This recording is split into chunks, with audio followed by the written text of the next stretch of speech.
chat every time we do these demonstrations. Okay, so I'm here to represent two organizations, no, Ateneo, where I am professor of psychology, but I'm also here as part of Parenting for Lifelong Health in the Philippines. And as mentioned by Nikki in her introduction, we develop and test community-based parenting interventions to support parents and protect children. Okay, next slide, please.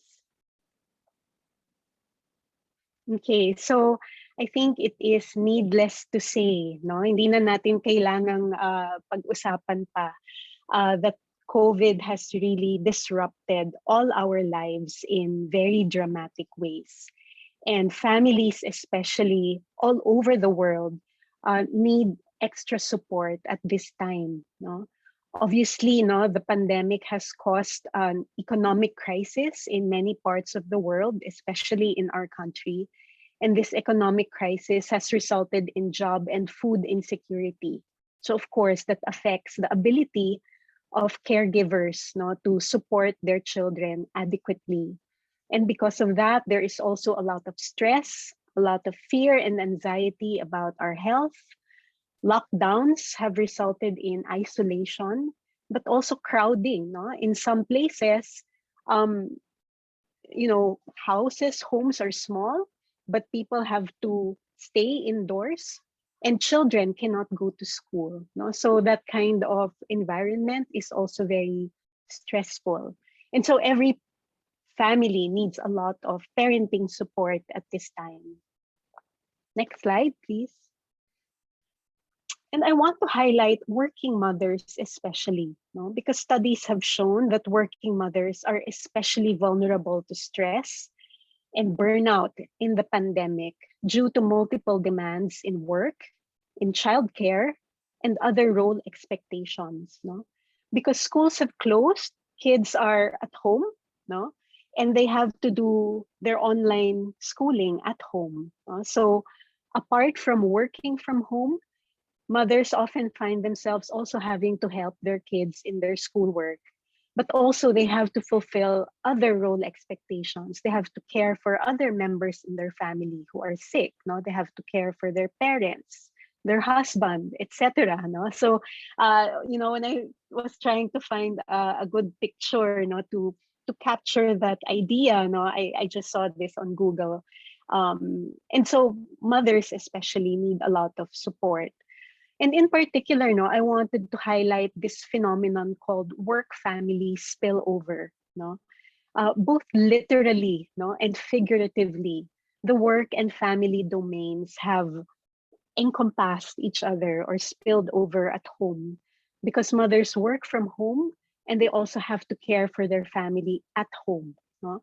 And this kind of spillover where stress from work, no, spills over to the family, and stress from caring for the family spills over to work. No?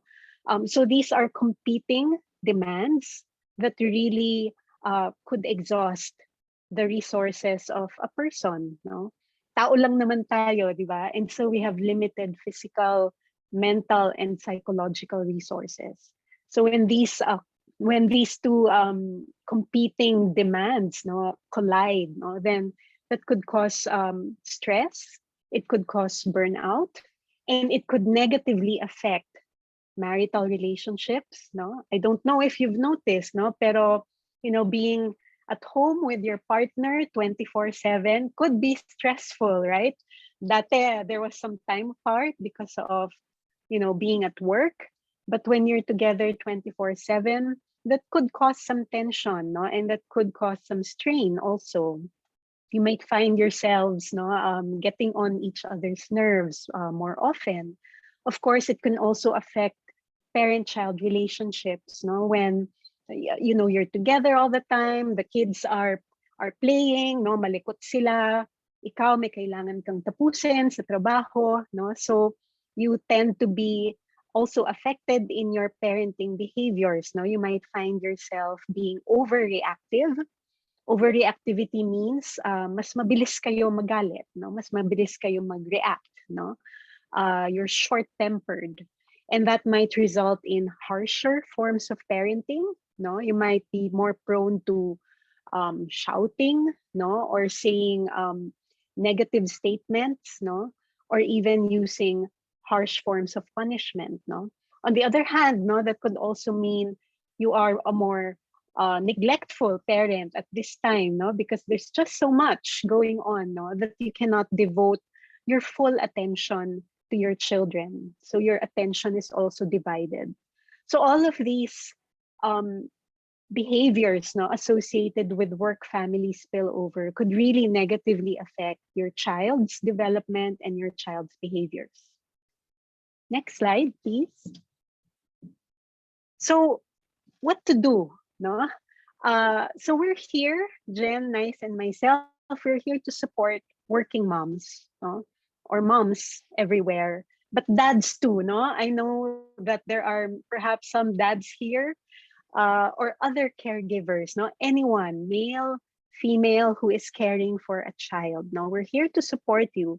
And we will share some um, strategies that we use in our community-based parenting intervention, which we call Masayang Pamilya para sa Batang Pilipino, or MAPA for short.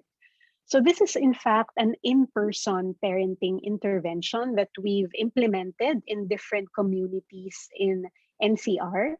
But obviously, no, during the pandemic, we're unable to implement this in-person program. So we're trying to disseminate the strategies and the messages anyway through means such as these webinars. So this is the framework, no, a very a basic framework of the types of skills that we support our parents, no, we teach our parents learn, no, these skills through the MAPA program. So notice that in this diagram of the happy home or masayang tahanan, the home is comprised of two elements, yung walls, no, or the foundation, the dingding, no, and the roof, okay, or yung bubong. And the skills, the MAPA skills that are included in the walls or foundation of the home are those skills that help to strengthen the positive relationship between the parent and the child. So these include spending one-on-one time with your child, using praise and rewards effectively, giving positive directions, establishing household rules and routines, and talking about feelings. On the roof, no, on the other hand, the roof is focused on positive forms of managing children's difficult behaviors. No? So it's normal for children to misbehave. They all have challenging behaviors. And the skills, no, that we've included in the roof are those skills that would help parents manage these difficult behaviors without resorting to harsh punishments. So these include redirecting attention, using consequences, and problem solving. So a basic principle in this house, no, is that if the walls are strong, the roof will stand. In other words, we prioritize the positive relationship between the parent and the child, because building that positive relationship will in fact, no, reduce the need to even implement discipline. Because when there is a good, strong foundation, a good, strong, positive relationship between parent and child, children are more likely to comply. No? Children are more likely to follow their parents' directives. No? There is a more positive atmosphere at home, no? And they are less likely to actually engage in negative behaviors. Okay, so we will be discussing some of these strategies in the webinar today. Next slide. Yes. And I just wanted to mention also that we are proud of this program because it is an evidence-based program, which means that we have tested the effectiveness, the feasibility of this program within the Department of Social Welfare and Development System, particularly the conditional cash transfer program. So in a series of studies from 2016 to 2019, we have established that families who have undergone the MAPA program have seen a 39% reduction in child maltreatment, less dysfunctional parenting, less child problem behavior intensity, more positive parenting, more self-efficacy on the part of parents, and less intimate partner violence. No? And I believe we are the only parenting program in the country that has this kind of rigorous evidence of effectiveness. Okay, so we're not just sharing tips here, no, from the top of our heads. These tips have been proven to be effective, no, in supporting families and strengthening their relationships with their children. Okay. We will share these tip sheets with all the participants today. No, these are actually available for free. No, so you could download them yourselves. No, on the websites indicated on this slide. Later on, we will also post it on the chat. No, these tip sheets encapsulate these parenting strategies and messages, and we have translated them into 12 major Philippine languages.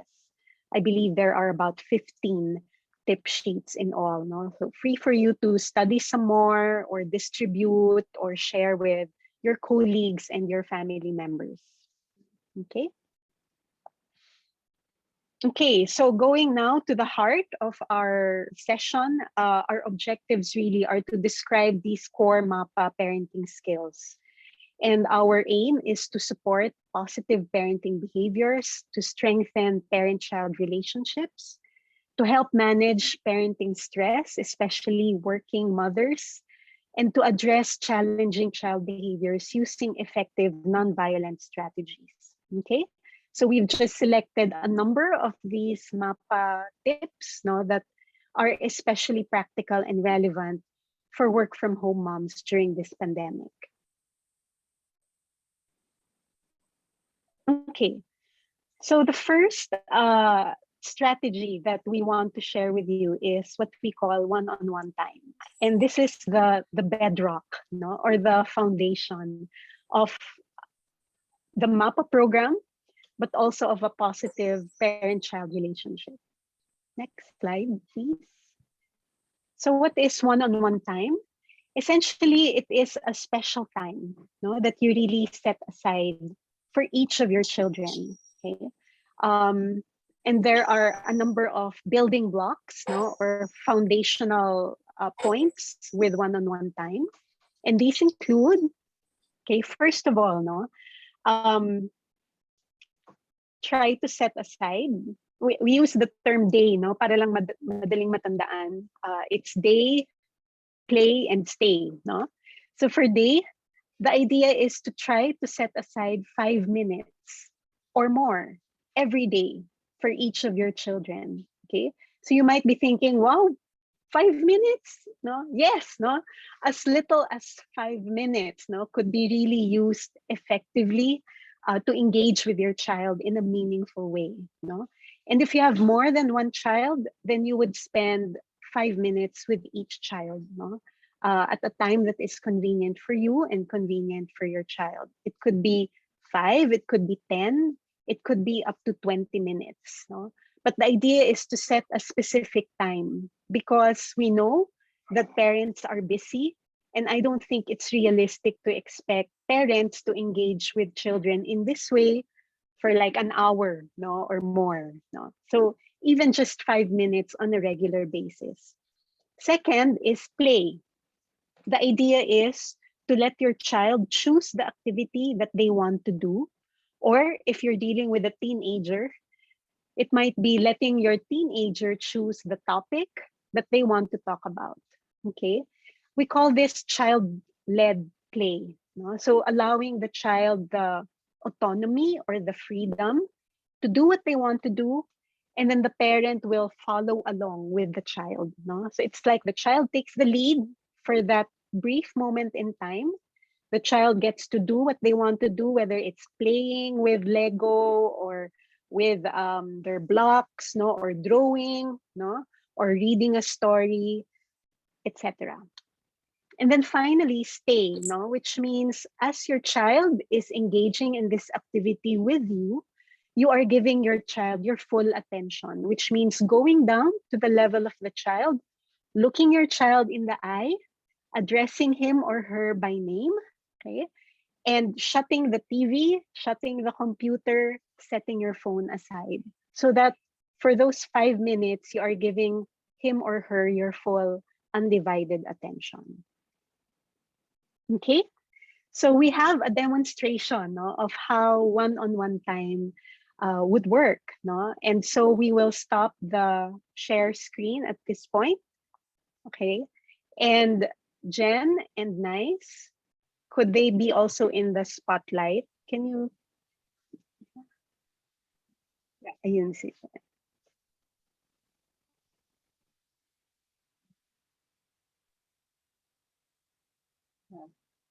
Yeah. Yeah. Nice. You're still Yes. on mute.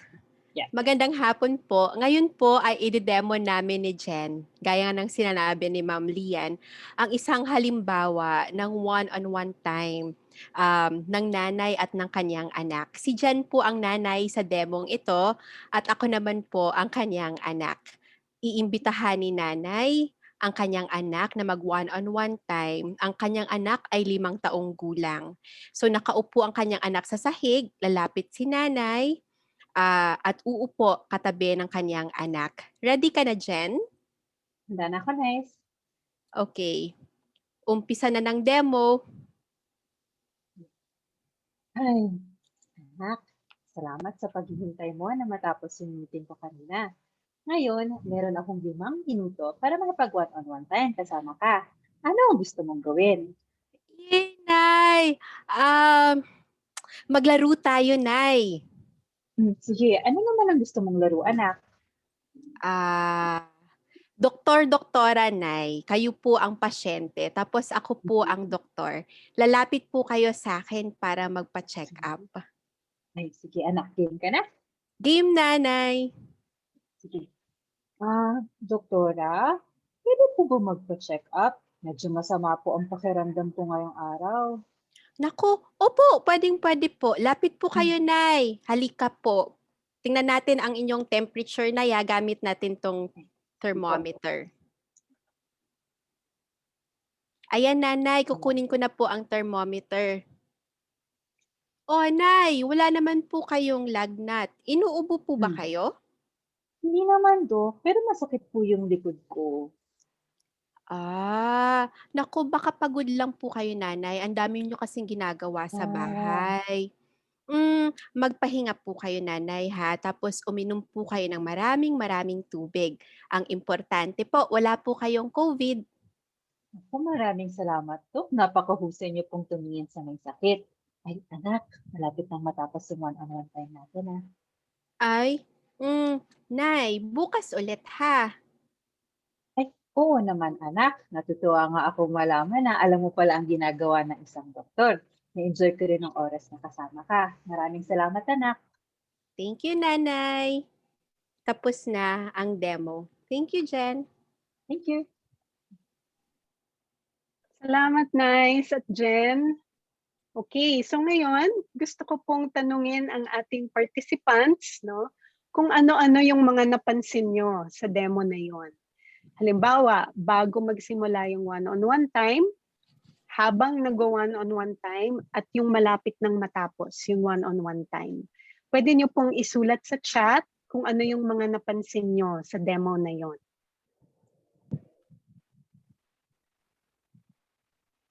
Sige na.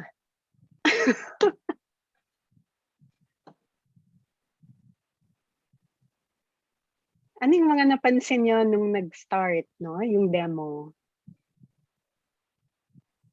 Anong ginawa ni nanay? Anong sinabi niya?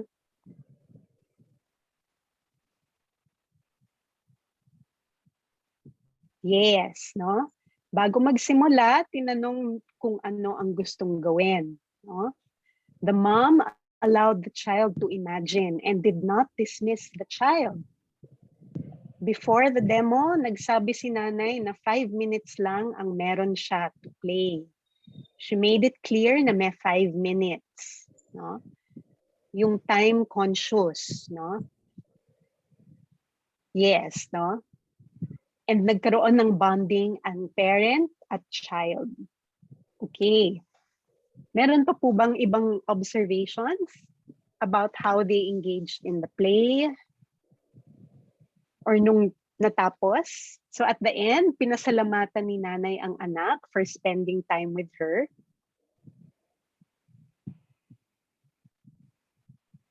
The mother opened an interaction.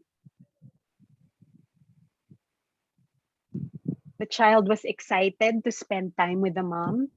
So yes, no, and the child asked what the child wanted to play and let the child decide. And fully engaged si mommy sa play. So thank you very much for participating. No, those are all very good, perfect answers. No, so next slide, nice. Dapat ino-omit yung word na 5 minutes. Yes, ma'am. No, we will address that comment po. So did you observe? No, so these are some of the things you observe. No, before starting one-on-one time. Huminto, no, yung nanay sa kanyang ginagawa, no? So tinapos muna niya yung meeting. And then she did explicitly indicate, no, the time for one-on-one. No? Meron akong 5 minuto para makipag one-on-one time sa iyo, anak, no? And nung sinabi ni Nice, no, na nakaupo si anak sa floor, no, we assume that si nanay din, no, bumaba doon sa level nung anak, no? Why do you think, no? Parang why is it? That's a very good question, ma'am, no? Someone raised the issue now. Why do you have to say the specific time, no? So we're encouraging, no, the parent to say the specific time, no, to set the specific time, to set the expectation of the child as well, no? Because we acknowledge that parents and caregivers are very busy, no? It's as if the parent is telling the child, I have set aside this time for you and you alone, no? Parang tayo lang talaga, this is our time to play with each other. And there is that expectation, no?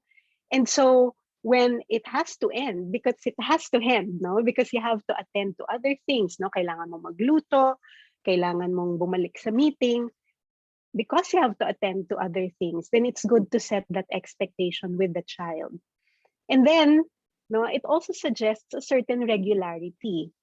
So kahit hindi tayo magdamag, no, na naglalaro ngayon, itong 5 minutes na ito ay mauulit din bukas, no? Mauulit din sa susunod, no? So it's good to set aside a specific time and to help the child also set that expectation about that specific time. Nice, did you want to add anything to that?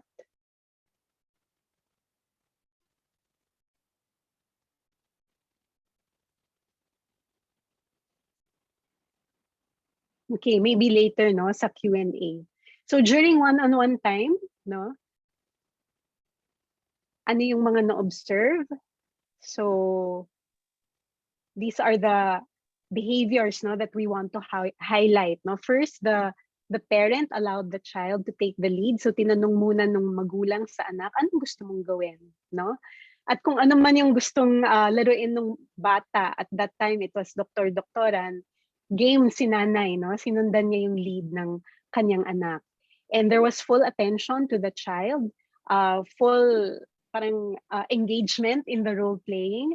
And the point, no, of one-on-one time is really to make this time with your child pleasant, to show interest, and to be joyful, no?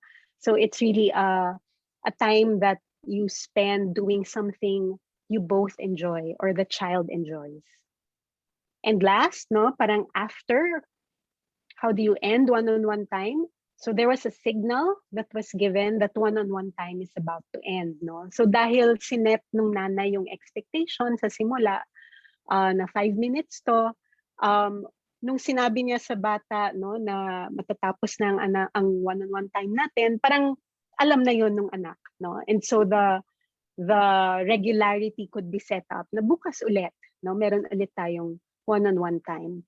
And most importantly, there was a lot of praise, no? So kung napansin nyo, sinabi ni Jen Kenais na natutuwa siya, hindi niya akalain, no, na marunong pala yung anak niya kung ano yung ginagawa ng doktor.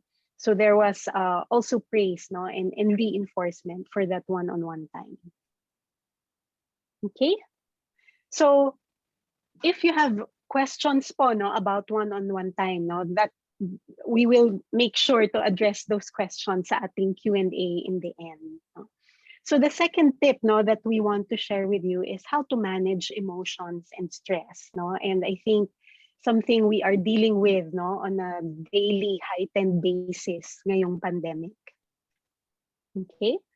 So ayun, no? So when we are stressed and we are overwhelmed with negative emotions, then of course that will spill over to affect our family life, no? As I mentioned earlier, maaring mas nagiging overreactive tayo, nagiging short-tempered or mas magagalitin, no?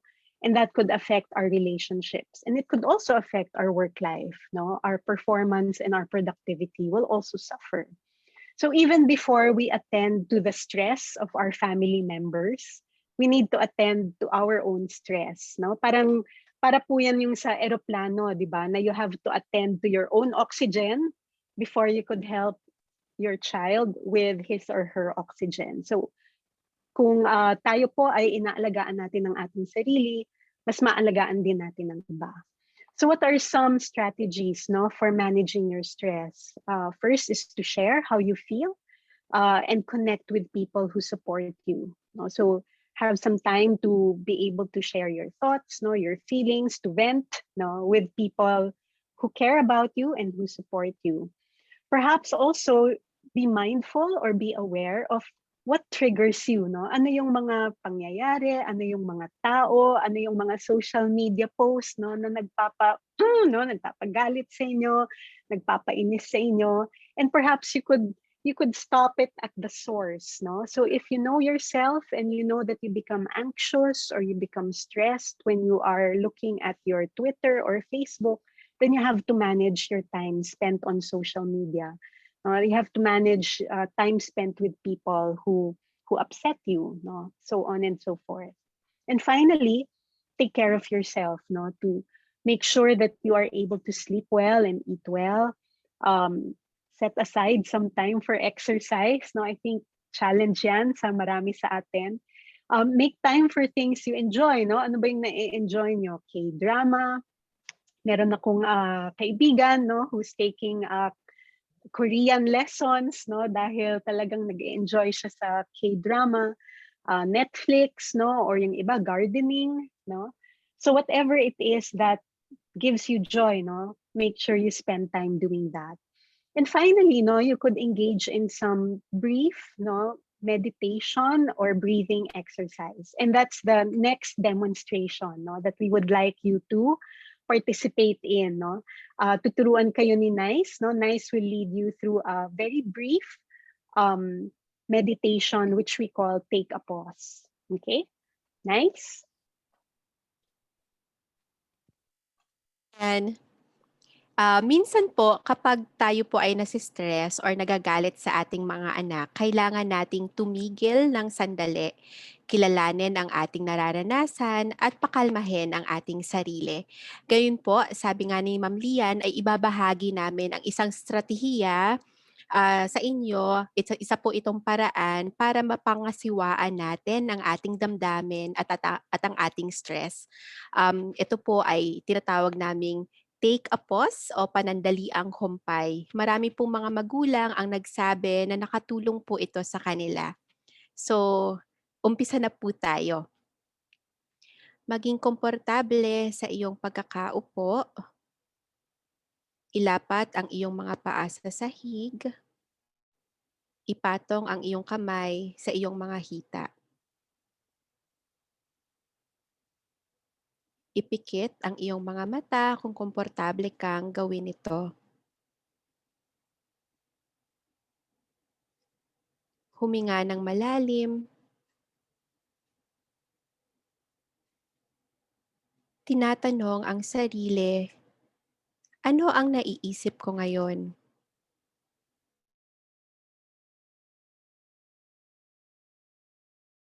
Pinapansin ang mga naiisip. Pinapansin kung ito ay negatibo o positibo.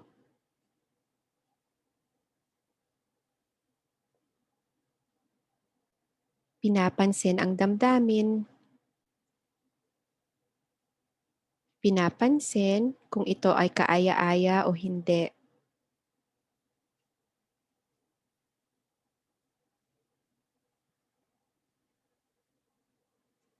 Pinapansin ang nararamdaman ng buong katawan.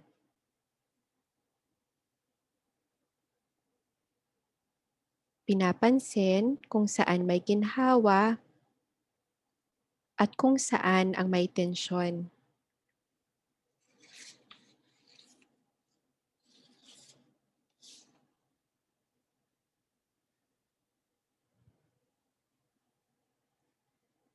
Ngayon, ibinabaling ang pansin sa paghinga.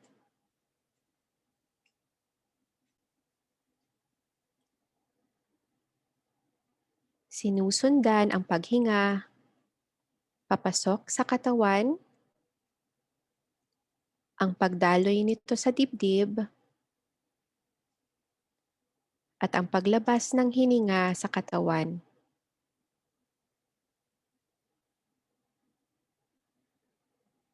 Pwede mong ilapat ang iyong kamay sa iyong tiyan. Pinapansin ang pag-akyat baba ng iyong tiyan habang ikaw ay humihinga.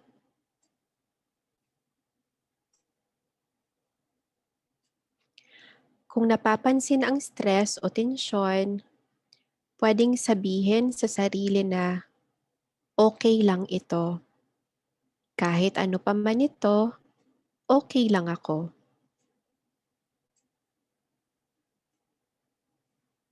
Ngayon, ibinabalik ang kamalayan sa paghinga at ang kakabit na mga pakiramdam nito sa katawan.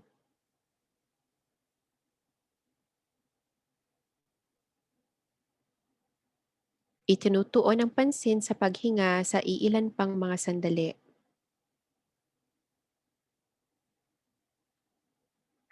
Ngayon, pinapansin ang nararamdaman ng katawan.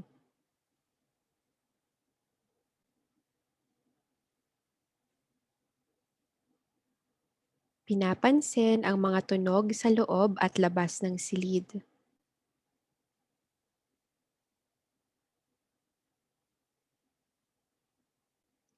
Sa ngayon, tayo ay tumigil ng sandali para pagnilayan kung may nag-iba sa ating nararamdaman sa ngayon at noong bago tayo mag-umpisa.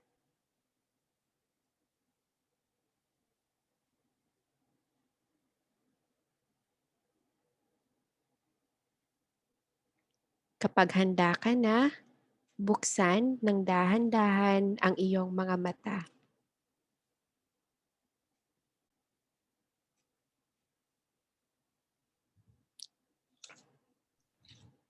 Salamat, nice.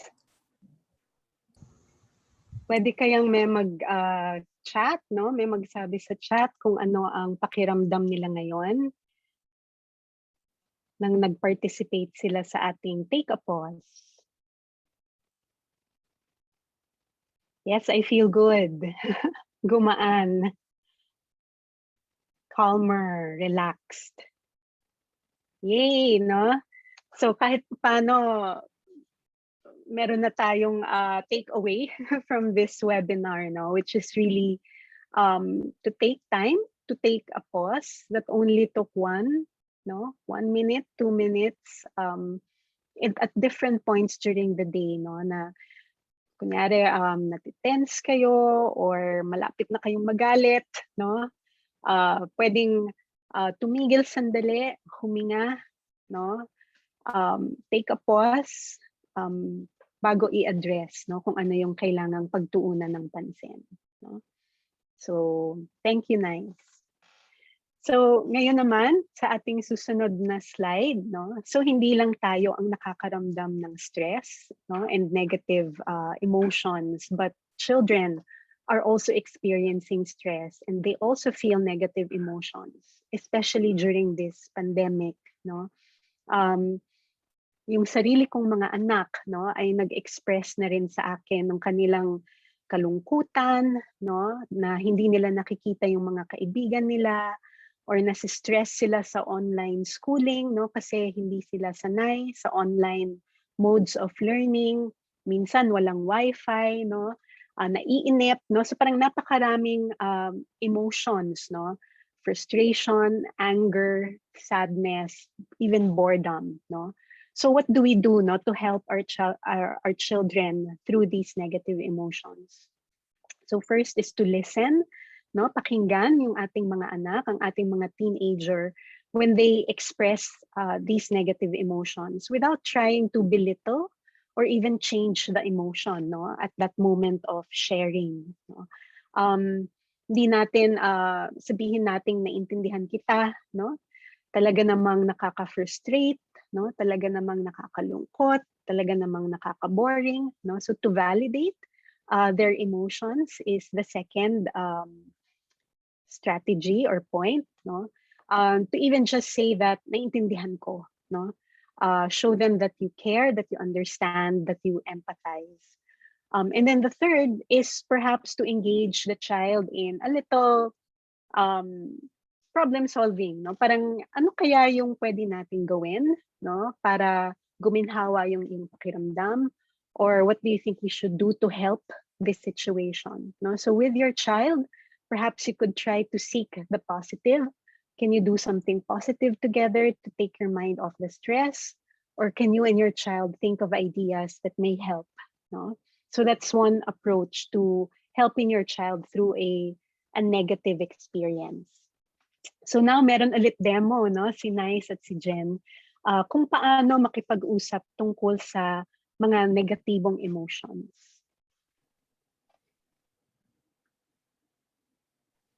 Maraming salamat, Ma'am Liane. So ngayon naman po sa demong ito, ipapakita namin ni Nice kung paano po tatanggapin ang anumang emosyon ng ating mga anak.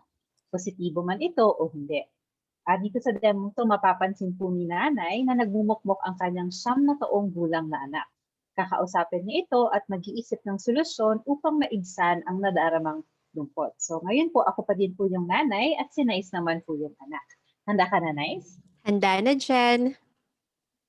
Umpisa na ng demo. Lalapit si nanay sa kanyang anak.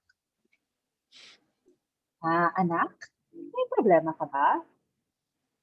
Nay, wala akong maintindihan sa klase ko kanina, yung online class ko po. Anong klase mo ba ito, anak? Yung math po, Nana, yung fractions Oh. po. Ang bilis po kasi ni Ma'am Nanay, tapos ngayon di ko na po alam paano sagutan yung module ko. Naintindihan kita, anak. Mahirap din talaga ang fractions kasi hirap ako dyan. Hindi mo na-gets yung leksyon mo kanina at di mo alam kung paano sagutan yung modules mo ngayon. Nakaka-frustrate nga talaga yan. Pero tandaan mo, andito kami ni tatay tsaka si kuya mo para suportahan ka. May naisip ka ba na pwedeng gawin para hindi ka masyado mahirapan?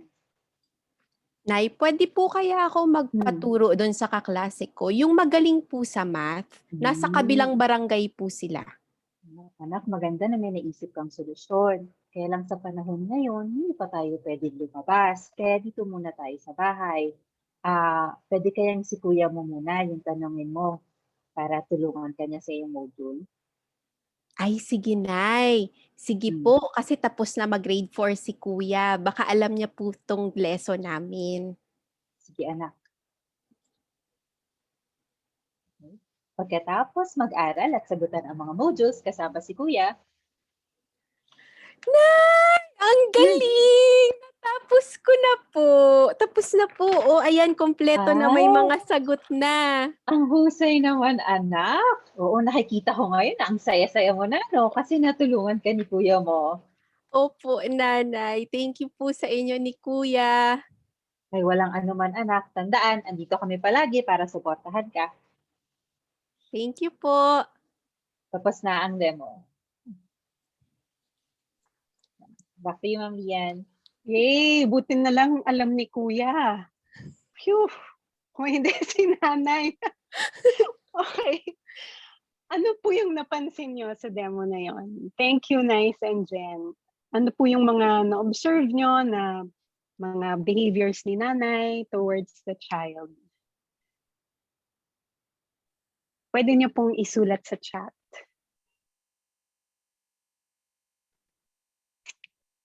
Hindi sinabi ni Nanay yung fractions lang, no? Yeah, so hindi niya minaliit, no, yung concerns ni Nice. Nag-emphasize, yes ma'am, no? So nakaka-frustrate ngayon. In fact, pinangalanan, no, nung nanay kung ano yung nararamdaman ng anak, no? Tumulong mag-provide ng solutions, no? So together with the child, nag-isip sila, ano kayang pwede nating gawin? Ano kaya yung makakatulong, no? Naka-help ang suggestion ni nanay, hindi in-invalidate ni nanay yung nararamdaman ng anak, no? Tinanggap niya. The mother was open and ready to offer help. So maraming beses binanggit ni Jen, di ba, na nandito kami ni tatay para suportahan ka sa iyong online learning, no? And she asked for the child's solution to the problem. So thank you very much, no, for participating in the chat. So next slide. So all of the observations you noted, no, yun nga yung gusto naming ma-highlight doon sa demo na yun.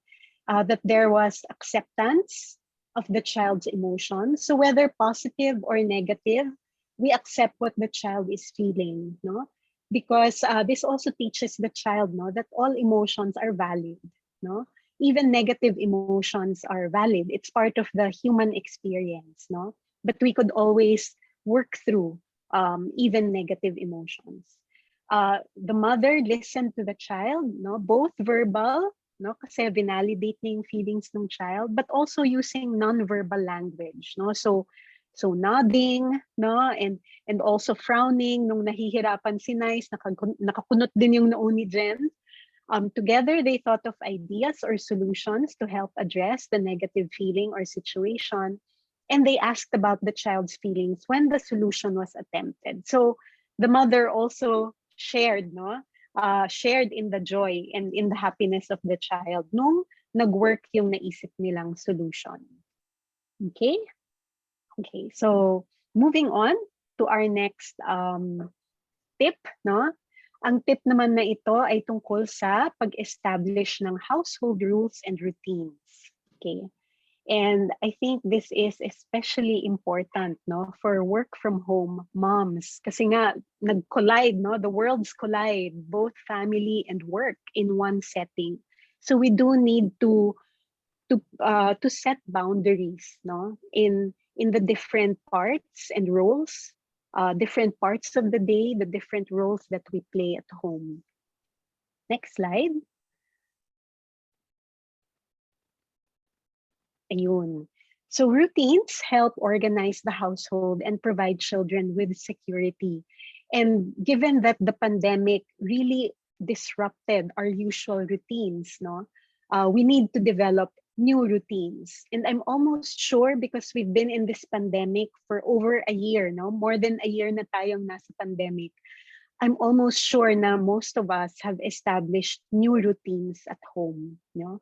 So it helps you and your children gain a sense of normalcy, no? When you have routines, when you have certain expectations of how the day will proceed, no? So the good practice is with family members, you could develop a schedule of a regular home routine, no? It could be a schedule for times for work and times for school, no? Schoolwork, times for meals, no? So pwedeng during the day, nag-online schooling ang mga anak, ikaw nagmi-meeting, pero sabay-sabay kayo palagi kumakain ng lunch, sabay-sabay kayo palagi kumakain ng dinner, no? Pwede ring merong routines for chores, no? Sino ngayon yung maghuhugas ng pinggan? Sino yung magliligpit ng pinaghigaan, no? Importantly, also develop routines for play, no, for exercise, and even for time spent on gadgets, no? So yan din, pwedeng kailangan lagyan ng boundaries or ng schedule.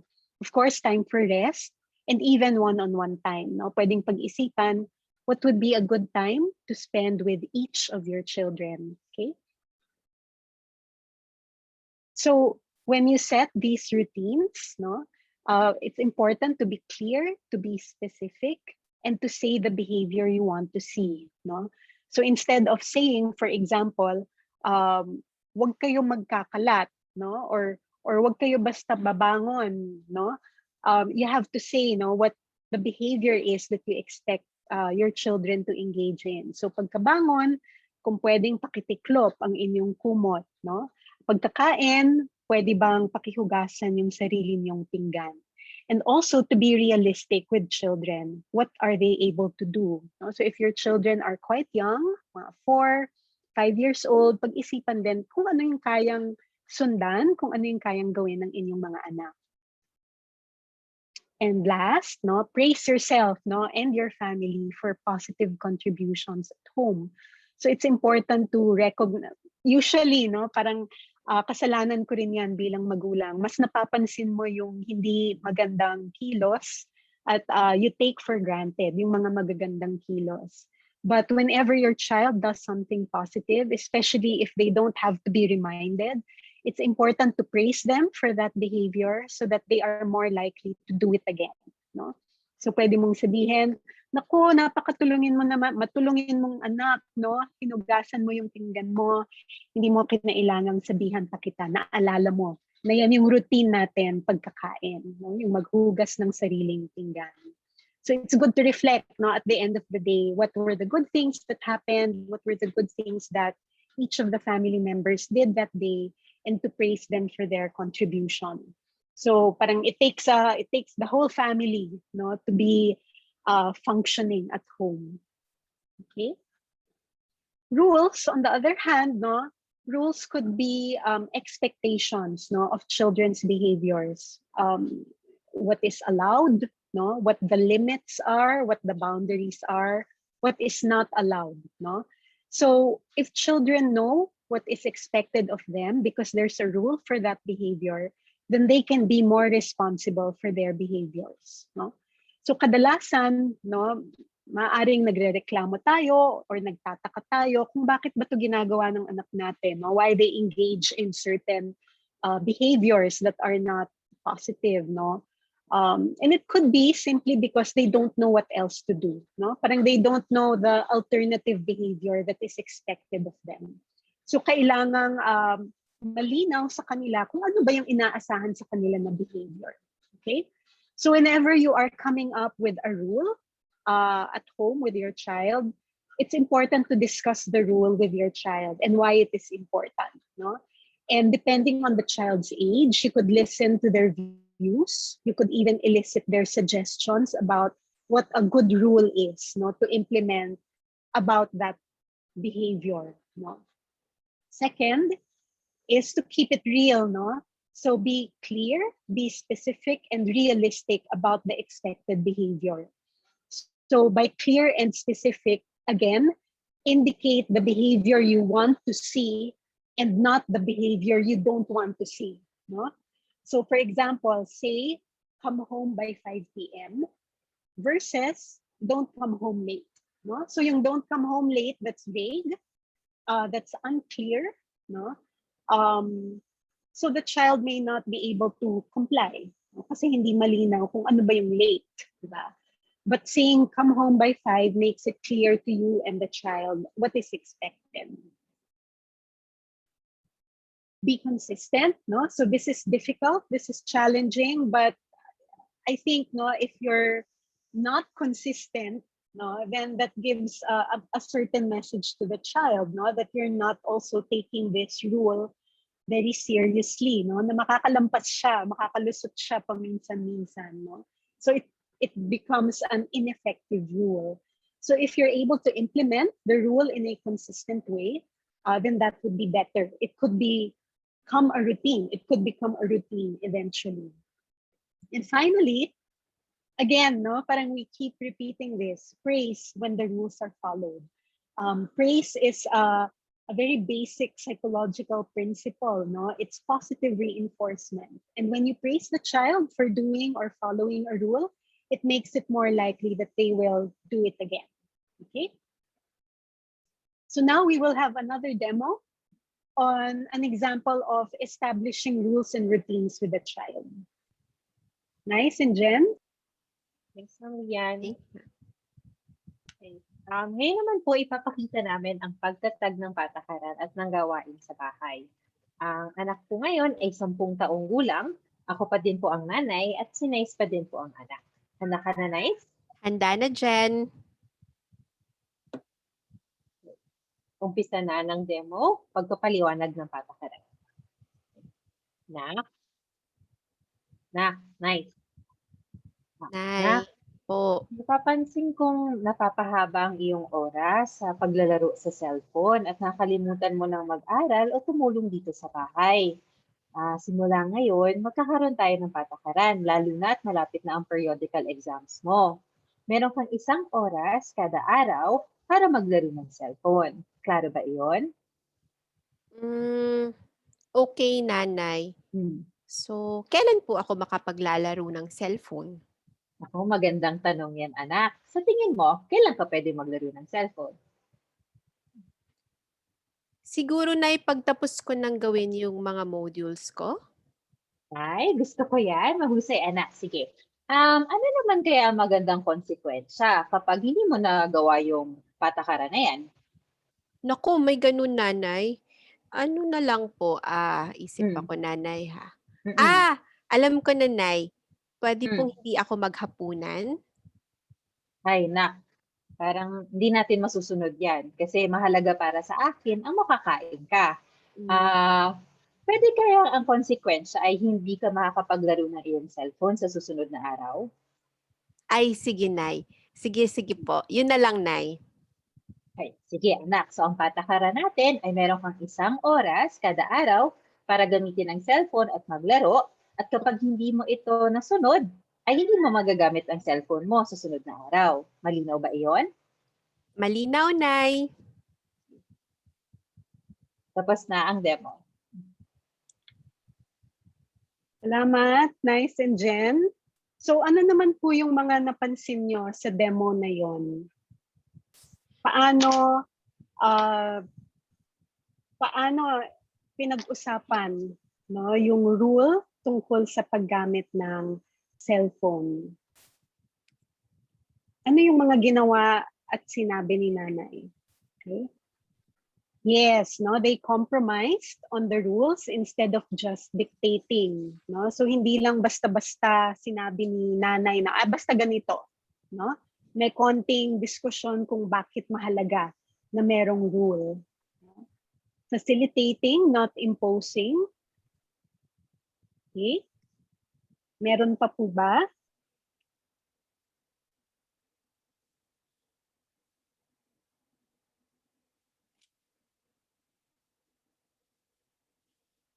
Napansin niyo po ba kung ano yung yes, no? Maraming salamat, Marian, no? The consequence was related to the rule, no? So, 'di ba sinuggest nung anak na ano kaya kung hindi ako maghapunan, no?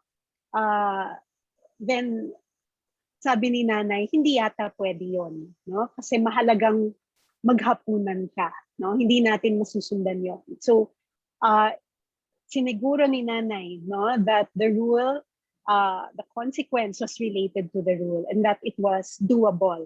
Okay? And the child was allowed to give a suggestion. Maganda rin yung sinabi ni Ma'am Imelda, no, na parang meron talagang respeto between the mother and the child in that demo. Nakita mo na they were really listening to each other and respecting each other's views. Okay? And hindi imposible yung consequence. Okay. Maraming salamat sa mga sagot, no, sa chat. And that's exactly what we wanted you to observe from that demo, no, that the parent discussed the rule with the child, why it was important.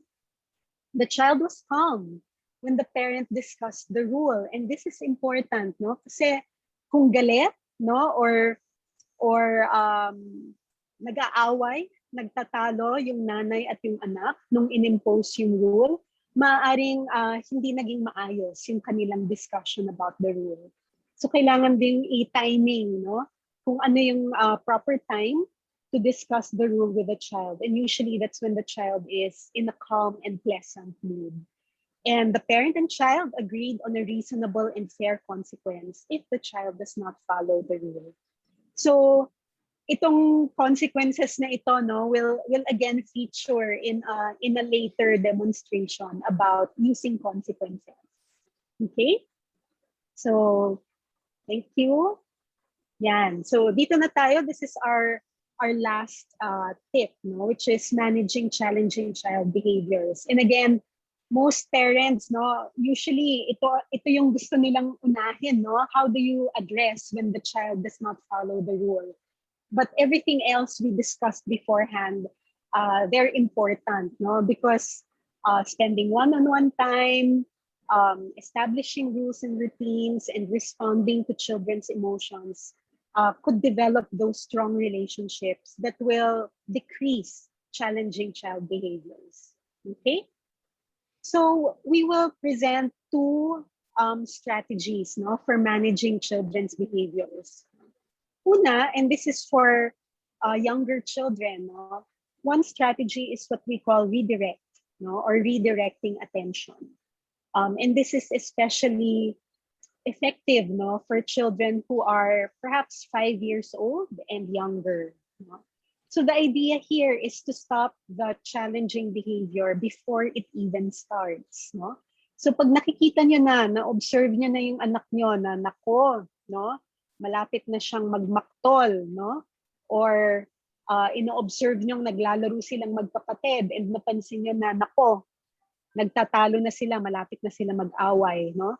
So even before the behavior becomes a full-blown negative behavior, you could already redirect your child's attention to something interesting and fun and positive before it even starts, no? So halimbawa, no, ino-observe mo yung magkapatid na naglalaro.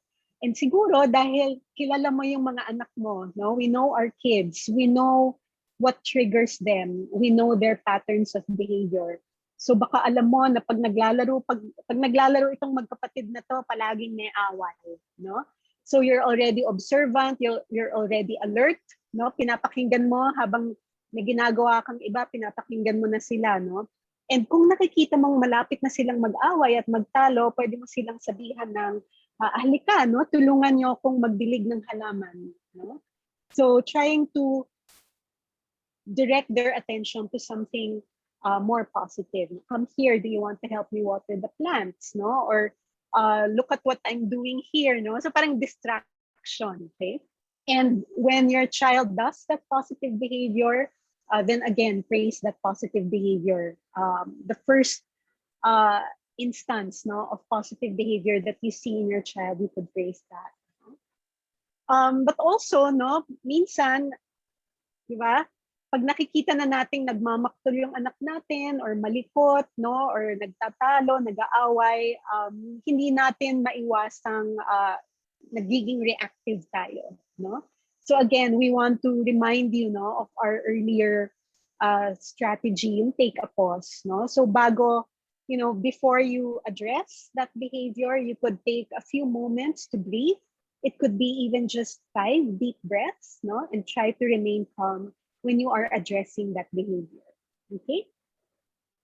What about for older kids, no? So for older kids, what we recommend is to use consequences. And this is where the earlier topic of establishing rules also comes in, no? Because these consequences can be delivered alongside the rules that were already established and agreed upon with the older child, no? So it's effective because you and your child agreed, di ba? You had an agreement about what the rule was.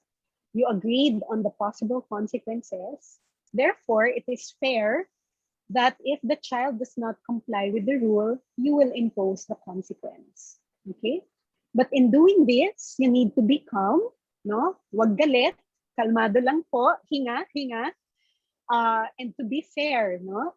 So you could give the child the opportunity to follow the rule before giving the consequence. So you could even remind the child, no? Kunyari, nagtatagal na siya sa kanyang cellphone, di ba? Pwede mong paalalahanan na, anak, hindi ba, no? Pinag-usapan natin, ganito, no? So you're giving the child an opportunity to stop, no? So that they follow the rule, okay? You could also be realistic, no? Again, with the consequences, as with the demo earlier, is the consequence doable and is it related to the misbehavior? And finally, be positive, no? Praise positive behavior as soon as it occurs. Okay? So, meron tayong last demo on how to use these consequences.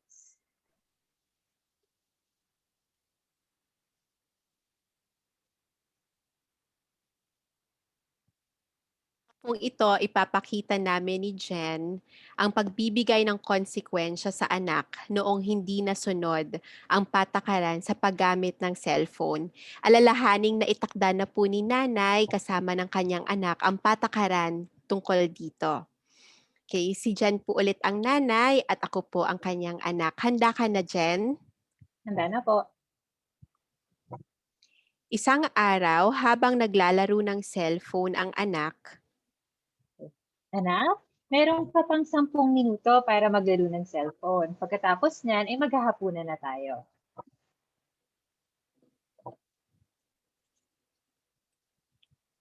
pagkatapos ng 10 minuto, Anak, ilapag mo na yung cellphone mo tapos maghugas ka na ng kamay para makapaghanda ng mesa.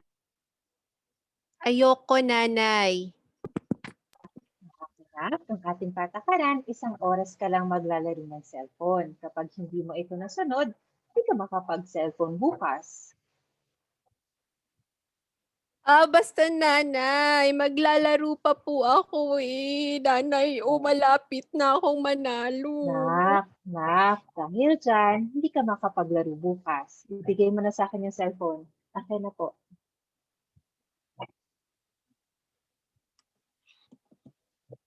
Nakikita ko na masama ang iyong loob ngayon, pero kailangan nating sundin ang napagkasundo ang patakaran.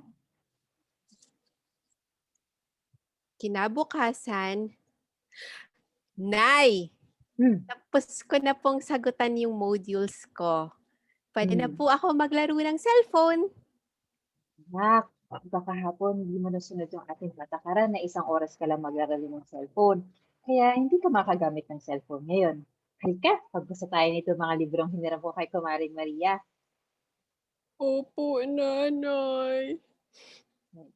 Natutuwa ako at makakasama kita magbasa ngayong hapon, anak. Thank you po, nanay. Tapos na ang demo.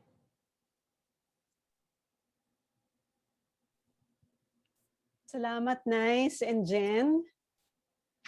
So, ano po yung napansin ninyo? Ano po yung mga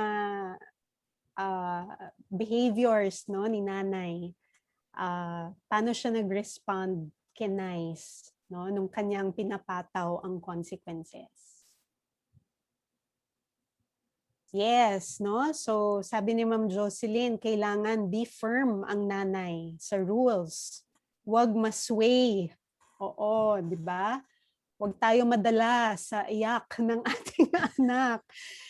Consistent siya sa rule and was calm the entire time. Yes, no?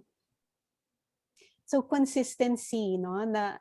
I think that was the highlight of the demo, no? That the mother was able to follow through kung ano yung napag-usapan nilang konsekwensya, no?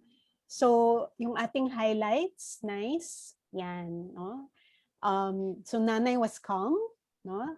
Tulad din nung nabanggit ni Ma'am Nanette, nanay was calm when talking with child. Even when imposing the consequence, no? Kalmado pa rin.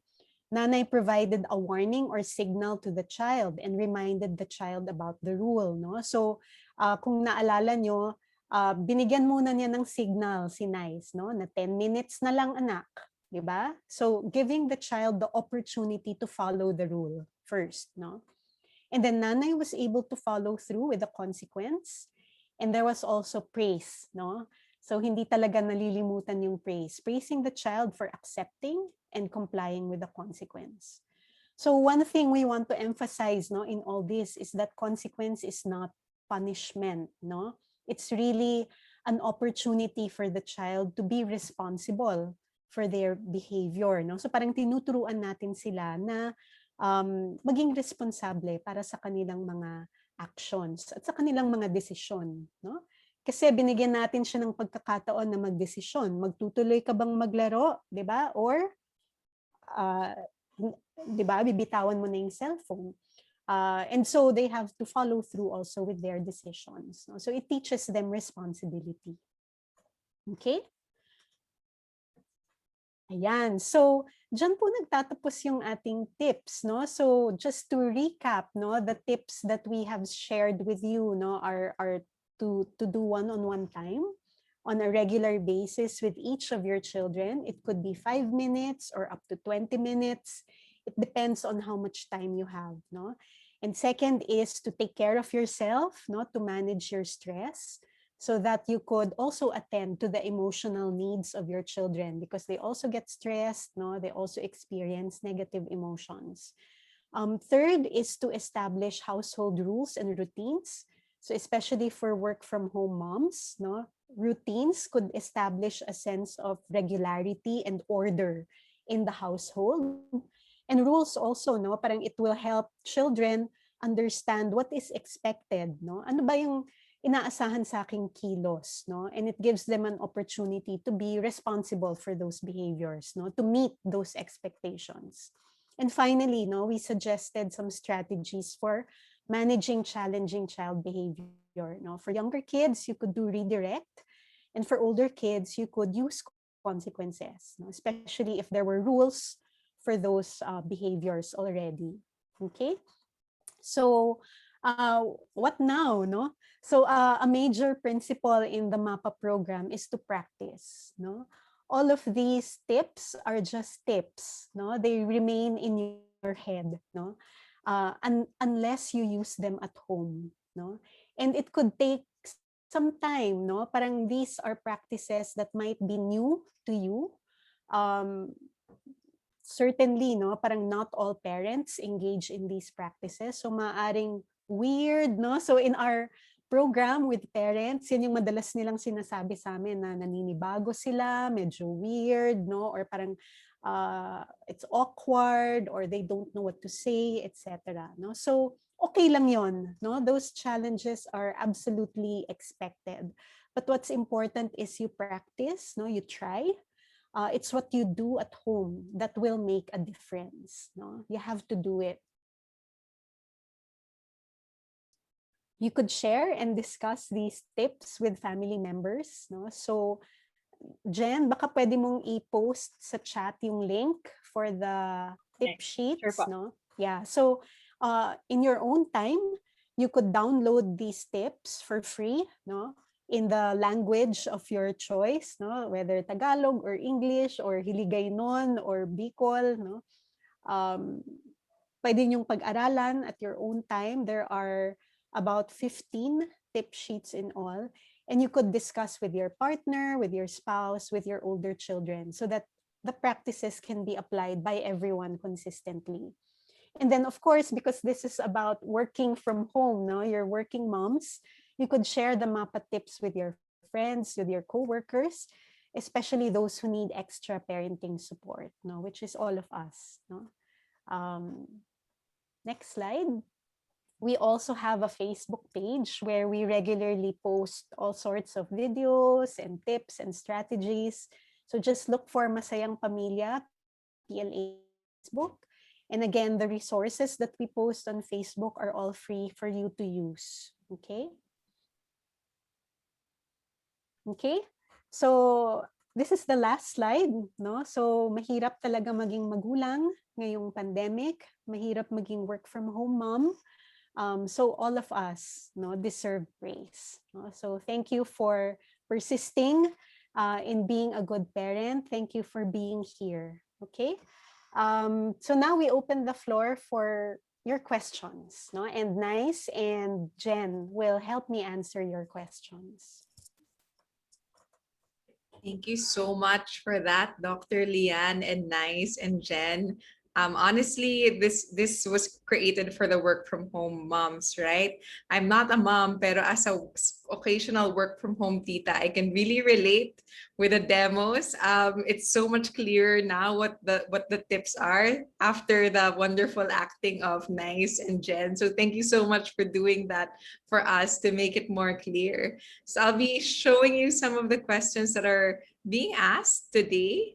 And we have some very interesting questions right now.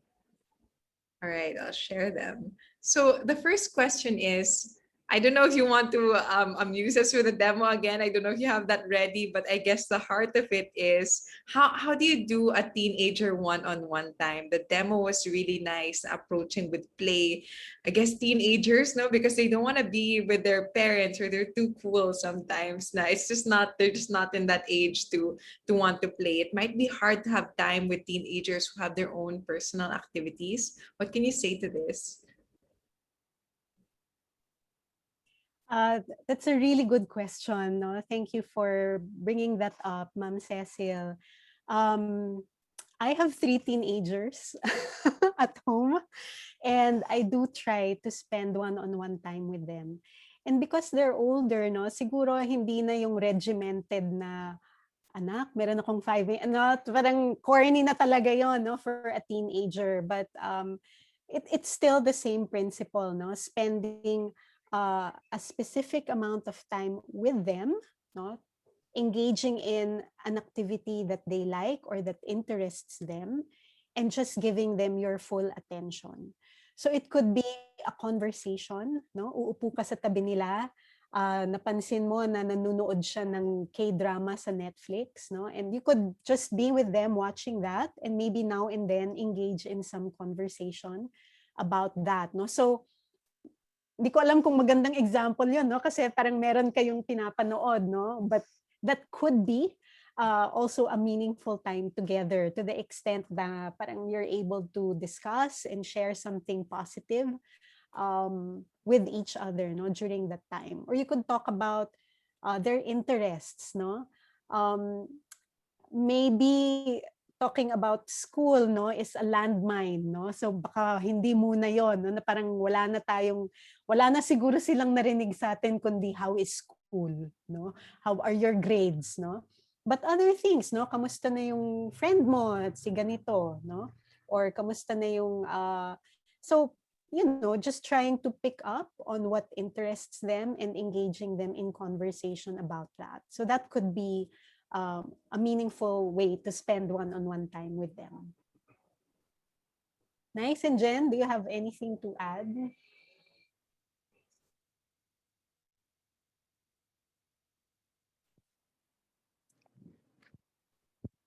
Ayan. None from my end, ma'am. But I remember you also telling us na sometimes you just, well, do some chores together, and then you talk about each other's days or interests while doing chores.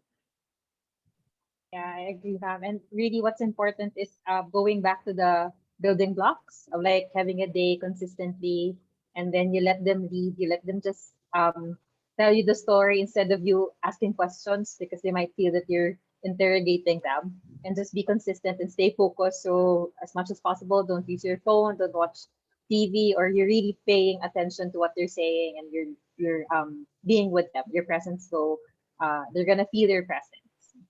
And thank you, Jen, no, na you brought up yung follow their lead, no, imbes na you interrogating them, because they won't like that, no, they won't like the one-on-one time. So you want to make the time together still a pleasant experience, no. So kung ano lang yung gusto nilang ikwento, go ka lang, no, accept that. Kung ayaw nila masyado mag-share, sige lang, no, parang sasakyan mo lang kung ano yung gusto nilang pag-usapan at that time. Oh, thank you so much for answering that. No, those are really great tips, and it's still the same at the very core. It's just 5 minutes of quality time, whatever lead they take you to. So thank you, Miss Cecil, for asking that. And our next question is: what if the child or teenager does not cooperate despite positively approaching them? What would you do if they don't cooperate? is this cooperating with one-on-one time specifically, it's or with a rule? Parang it's not clear lang what cooperate. Baka one-on-one time. yeah, baka we can use that context for now. But if you ask this question and then you want to let us know in the chat box, you can even send it privately to us if you don't want to know, if you don't want us to know who you are. If you want to clarify the context, pero for now, Dr. Liane, we can go with that context that you've imagined. Nice. What do you think, and Jen?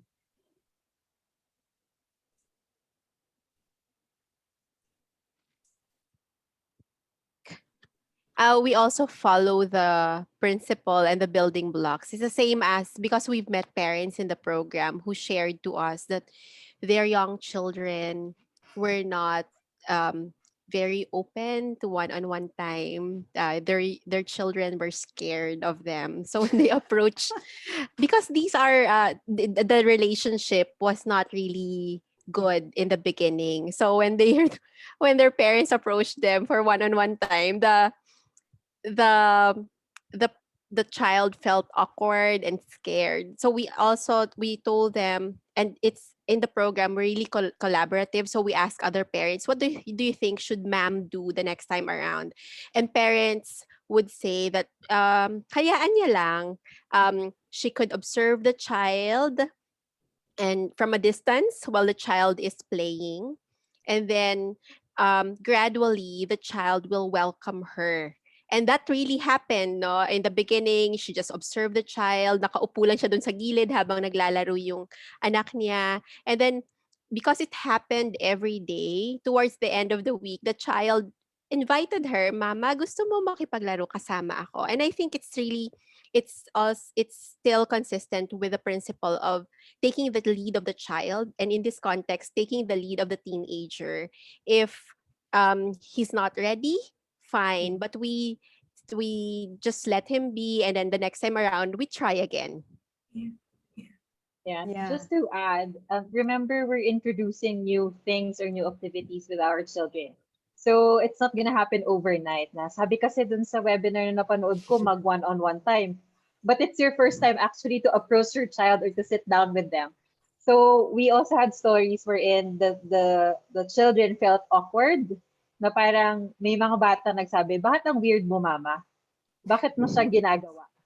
Okay, so it's not about them not cooperating, but sometimes it's just like something new and they're not used to it. So just like what Nai said, it's really consistency that you have to, if you really want to have one-on-one time with them, so every day, if you can do it same time every day, to sit down with them, observe what they're doing, especially for young kids. You don't have to engage a conversation with them, just describe what they're doing or what they're playing with.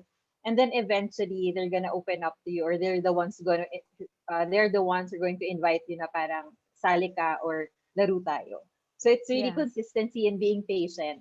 So this, parang during our demo, parang mukha siyang madali kasi we want our parents, or we want the parents to know that it's feasible. We want to encourage you to try it at home. But we also tell our parents that sometimes, how do we say it nice na, must, ano yun, it gets worse before it gets better. Tama ba?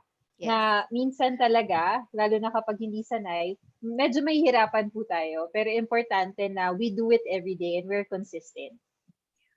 Maganda yung sinabi mo rin, Jen, no? And nice na pag may history kasi of a difficult relationship, no? If all of your interactions, or if most of your interactions with your child or teenager have been negative, then parang one-on-one time could seem really threatening, no, or awkward. But if through your actions, your child begins to see that, oh, hindi naman pala niya ako inaaway, no? Pag tinatabihan niya ako, you could observe what the child is doing and say, oh, nagdo-drawing ka, anak, ang ganda ng mga kulay, no? So remarking positively about what the child is doing, even if you're not part of it, no? The child then begins to gradually understand na, oh, okay, she's really interested in what I'm doing. She's making an effort, no? And so I could be more open also. Same with the teenager, no? Kung palagi kayong nag-aaway kasi ng teenager, that history of parang difficulty in the relationship could really be a challenge or a barrier, no? But over time, no, if your teenager sees you trying to be more available, even just sitting there beside nga no, tinabihan mo lang yung anak mo, tas wala kang sinabing, wala kang pinuna, wala kang criticism, tinabihan mo lang siya, nakinood, no, naki-join, you remarked on something positive about him or her, then already that will slowly parang break the walls, no? And make the child also more open and available to you. Yeah. Thank you. Thank you for sharing that. And this is really a great question for us to all learn now that it's not as easy as it looks in the demo, but as they've already shared, Jen, Nice, and Dr. Liane, na it takes consistency and being gradual. Ang sakit, Jen, nang masabihan ng ang weird mo, mama. If Yes, you're but doing this for the first sa time, community you're po talaga siya. Sa community. And it's funny and interesting kasi you'd also feel that the parents are trying. And then, kasi every week, parang meron kaming tinatawag na home activity discussion. And they're gonna share na, Ma'am, bakit po, again, dun sa, bakit po nung nag-practice tayo, nagawa po. Tapos pagdating po sa bahay, ang sabi po ng anak ko, Mama, bakit ang weird mo? Diba? And parang 9 years old yung anak niya nun, or 8 years old yung anak niya yun. So, and then you can encourage to try again and do it again. Kasi nga, yung relationship nila before is hindi ganun kaganda. So, pwede din siyang parang wake-up call dun sa parent na parang, bakit kaya ganun yung sagot nung anak ko? Nung gusto ko makipag-one-on-one. I just want to highlight again, Dr. Liane, what you said earlier na you have to maintain your composure by taking care of yourself, calming yourself down. Otherwise, you might lash out on your child. So if you're doing this for the first time and then your child says like, ang weird mo, mama, and then you feel like rejected and hurt, you might lash out in that one-on-one time, no? So hopefully when you're coming into this for the first time, especially if you're in a difficult parenting relationship already, calm yourself down para when if your child is surprised and says something like that, you wouldn't lash out then, no, on your child. Yes. Yeah, it's gonna be a tough one for the ones starting it, but it will pay off with some consistency and gradual approach. And maybe we can have one more time for one more question. Maybe I can ask Dr. Liane, would you like, or Nice or Jen, if you would like to pick any one of the questions that you feel we have to answer right now that maybe was not touched on by the others. Baka two questions because one is really quick, no? Yung my son is 4. Yeah. Any tips on how to explain that mama's work time? I think that's where the routines, no, the schedule could be really helpful, especially if your child is young.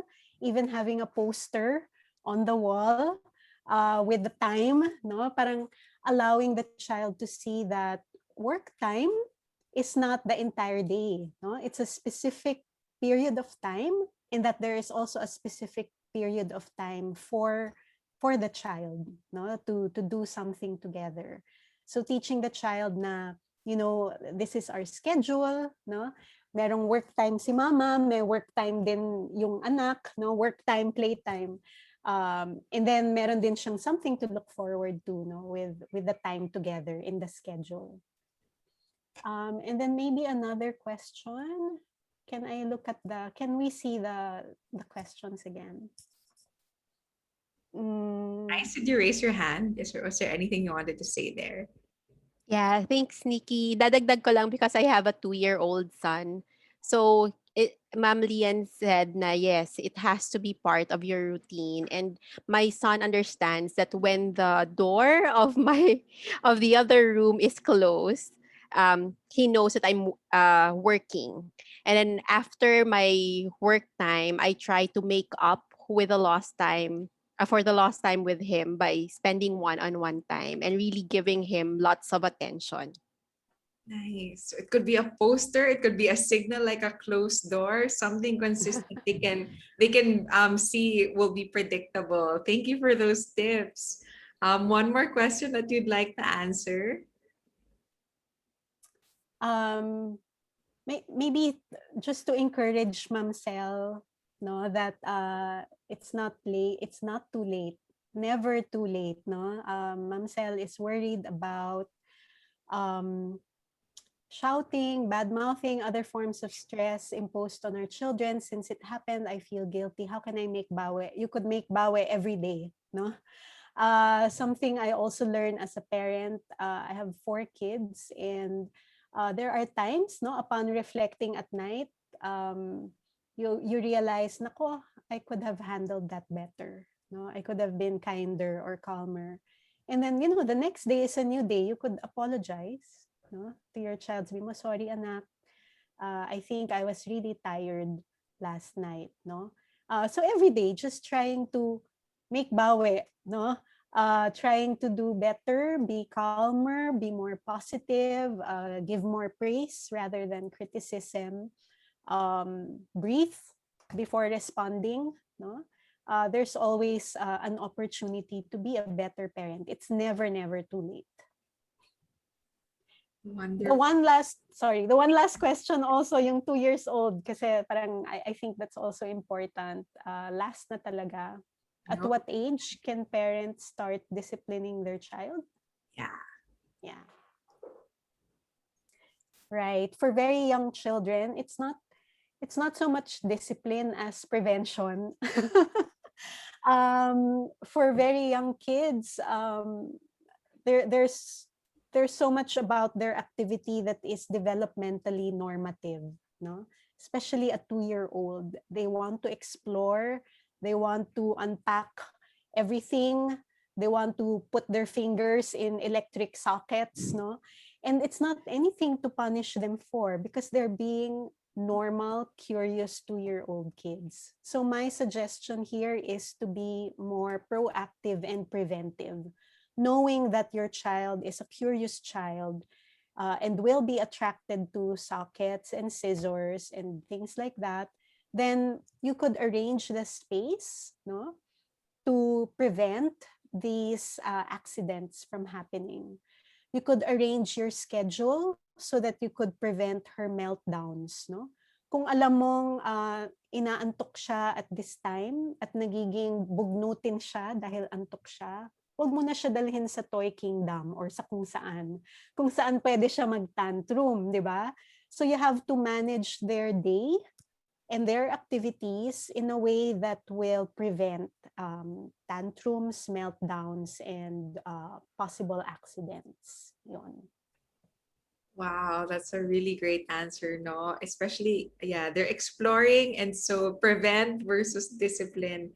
Thank you so much, and thank you for everyone for asking all of these questions. I guess the last one I will just answer is, do we have CPD points for this webinar? Unfortunately, we didn't go through that accreditation process, but I think other people are able to use the certificates for other things. So for all of you who were able to attend, we're putting the link in the evaluation to the evaluation form in the chat box. And when you answer that, you give us your feedback. We'll learn so much from you, and of course we'll share this with Dr. Liane, Bernice, and Jen. And we'd really love to hear your feedback. You'll get a certificate right after, and just note that the form closes in about 30 minutes to an hour. After an hour, we will definitely close that, so please answer it already. And to close, I just want to give a certificate of appreciation to Dr. Liane Alampay, Bernice Mamauag, and Jennel Reyes for generously providing your time and expertise as a resource speaker for the webinar Work from Home Moms, Parenting During the Pandemic, held on the 25th of May.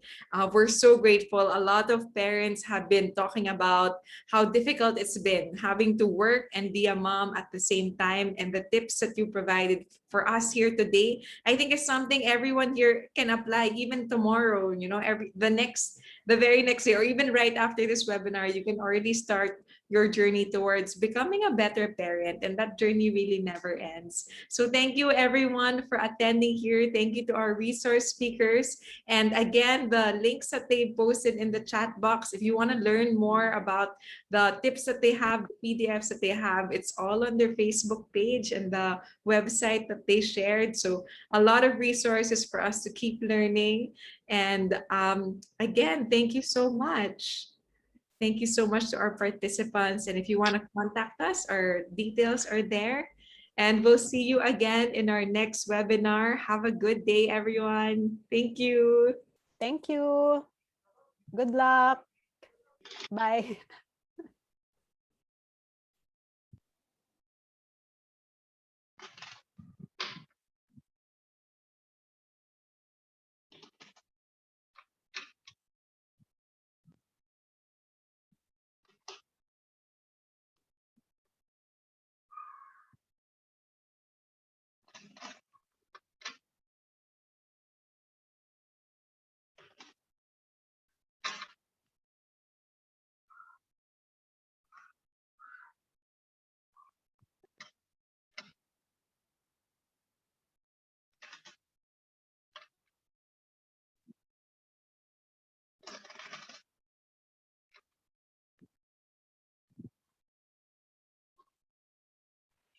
Thank you po. Thank you. Please don't forget to fill up the certificate. Yeah. The evaluations for the certificate. Sobra Thank pong you. ganda ng training, ma'am. I really learn a lot kahit may edad na ako. Ang dami ko pang natutunan. Thank you for making the time to join us. Yeah, thanks. Bye, ma'am. Bye-bye. Bye po.